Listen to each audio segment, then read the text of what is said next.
سلطان صلاح الدین ایوبی۔ سلطان صلاح الدین ایوبی سلطنت کے بانی تھے۔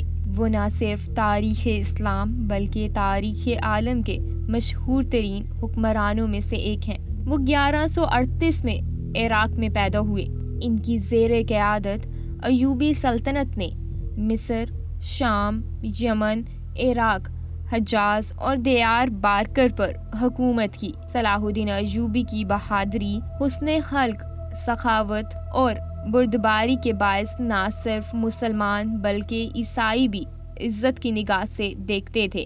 صلاح الدین کو فاتح بیت المقدس کہا جاتا ہے، جنہوں نے 1187 میں یورپ کی متحدہ افواج کو عبرتناک شکست دے کر بیت المقدس ان سے آزاد کروا لیا۔ سلطان صلاح الدین نسلاً کرد تھے اور 1138 میں کرستان کے ایک حصے میں پیدا ہوئے۔ شروع میں سلطان نور الدین کے ہاں ایک فوجی افسر تھے۔ مصر کو فتح کرنے والی فوج میں صلاح الدین بھی موجود تھے اور ان کے سپہ سالار شیر کوہ صلاح الدین کے چچا تھے۔ مصر فتح ہو جانے کے بعد صلاح الدین کو 564 میں مصر کا حاکم مقرر کر دیا گیا۔ اس زمانے میں 569 میں انہوں نے یمن بھی فتح کر لیا۔ فوجی تجربہ: صلاح الدین 31 سال کی عمر میں مصر میں شامی فوج کا کمانڈر اور وہاں فاطمیائی خلافت کا وزیر بنا۔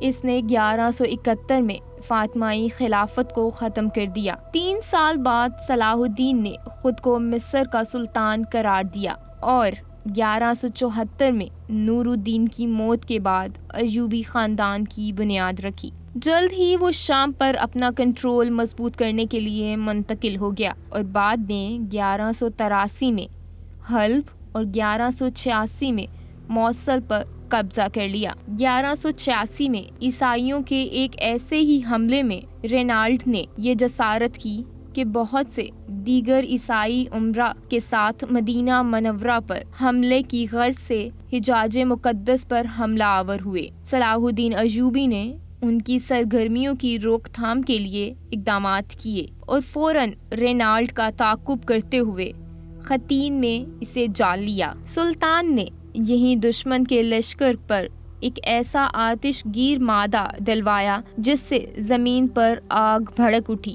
چنانچہ اس آتش ماحول میں 1187 میں خطین کے مقام پر تاریخ کی خوفناک ترین جنگ کا آغاز ہو گیا۔ اس جنگ کے نتیجے میں 30,000 عیسائی ہلاک ہوئے اور اتنے ہی قیدی قید کر لیے گئے۔ رینالڈ گرفتار ہوا اور سلطان نے اس کا سر قلم کیا۔ اس جنگ کے بعد اسلامی افواج عیسائی علاقوں پر چھا گئیں۔ خطین کی فتح کے بعد صلاح الدین نے بیت المقدس کی طرف رخ کیا۔ ایک ہفتہ تک خونریزہ جنگ کے بعد عیسائیوں نے ہتھیار ڈال دیے اور رحم کی درخواست کی۔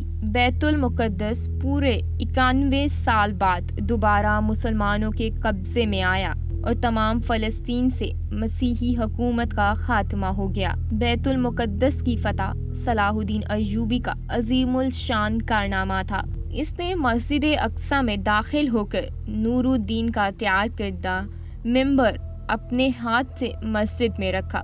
اس طرح نور الدین کی خواہش اس کے ہاتھوں سے پوری ہوئی۔ صلاح الدین نے بیت المقدس میں داخل ہو کر وہ مظالم نہیں کیے جو اس شہر پر قبضے کے وقت عیسائی افواج نے کیے تھے۔ صلاح الدین ایک مثالی فاتح کی حیثیت سے بیت المقدس میں داخل ہوئے۔ بیت المقدس پر قبضے کے بعد یروشلم کی وہ مسیحی حکومت بھی ختم ہو گئی جو فلسطین میں 1099 سے قائم تھی۔ اس کے بعد جلد ہی سارا فلسطین مسلمانوں کے قبضے میں آ گیا۔ بیت المقدس پر تقریباً 761 سال مسلسل مسلمانوں کا قبضہ رہا۔ 1948 میں امریکہ، برطانیہ، فرانس کی سازش سے فلسطین کے علاقے میں یہودی سلطنت قائم کی گئی اور بیت المقدس کا نصف حصہ یہودیوں کے قبضے میں چلا گیا۔ 1967 کی عرب اسرائیل جنگ میں بیت المقدس پر اسرائیلیوں نے قبضہ کر لیا۔ شام کی فتح: 1174 میں صلاح الدین کے مصر کے خلاف حملے کی بظاہر تیاری کے لیے موصل، دیار بکر اور جزیرے کو سمن بھیج رہا تھا۔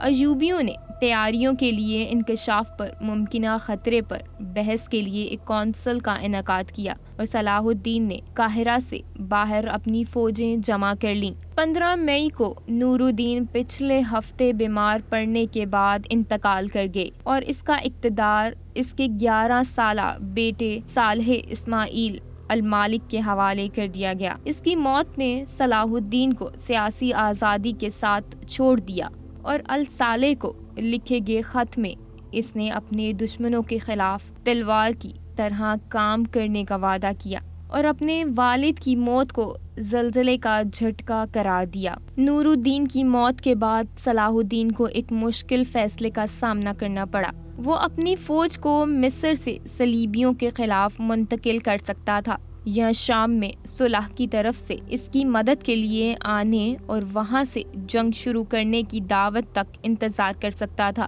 اس سے پہلے کہ وہ کسی حریف کے ساتھ ہاتھ ملا لے اور اس سے پہلے کہ وہ شام کا الحاق کر لے۔ لیکن اسے ڈر تھا کہ اس سرزمین پر حملہ کرنا جو پہلے اس کے آقا کی تھی، جو کہ اسلامی اصولوں میں حرام ہے، جس پر وہ یقین رکھتا تھا، اس کی تصویر کشی کر سکتا تھا۔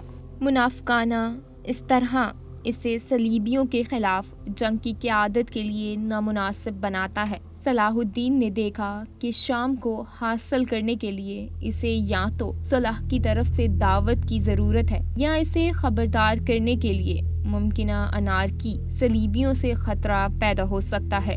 اگست میں جب الصالح کو حلب سے ہٹا دیا گیا تو شہر کے امیر اور نور الدین کے سابق فوجوں کے کپتان نے اس کی سرپرستی سنبھال لی۔ امیر نے شام اور جزیرہ میں اپنے تمام حریفوں کو دمشق سے شروع کرنے کے لیے تیار کیا۔ اس ہنگامی صورتحال میں دمشق کے امیر نے موصل کے سیف الدین سے حلب کے خلاف مدد کی اپیل کی، لیکن اس نے انکار کر دیا اور شامیوں کو صلاح الدین سے مدد کی درخواست کرنے پر مجبور کیا، جس نے اس کی تکمیل کی۔ صلاح الدین 700 چنے ہوئے گھڑ سواروں کے ساتھ ریگستان میں سوار ہوا، الکرک سے گزر کر بصرہ پہنچا۔ اس نے اپنے بیان کے مطابق امیروں، سپاہیوں اور بدوؤں نے ان کے ساتھ شمولیت اختیار کی۔ وہاں گھر دمشق کے قلعہ کے دروازے تک، جس کے کمانڈر ریحان نے ابتدا میں ہتھیار ڈالنے سے انکار کر دیا تھا، 4 دن بعد اس کے بھائی کے ایک مختصر محاصرے کے بعد صلاح الدین کے لیے کھول دیا گیا تھا۔ اس نے اپنے آپ کو قلعے میں نصب کیا اور وہاں کے باشندوں سے خراج تحسین اور سلام وصول کیا۔ صلاح الدین بخار کی وجہ سے 4 مارچ 1193 27 صفر 589 ہجری کو دمشق میں انتقال کر گئے۔ وفات کے وقت صلاح الدین کے قبضے سے 1 تولہ سونا اور 40 تولے چاندی تھی۔ اس نے اپنی عظیم دولت اپنے غریب رعایا کو دے دی تھی۔ انہیں شام کے شہر دمشق میں اموی مسجد کے باہر باغ میں ایک مقبرے میں دفن کیا گیا۔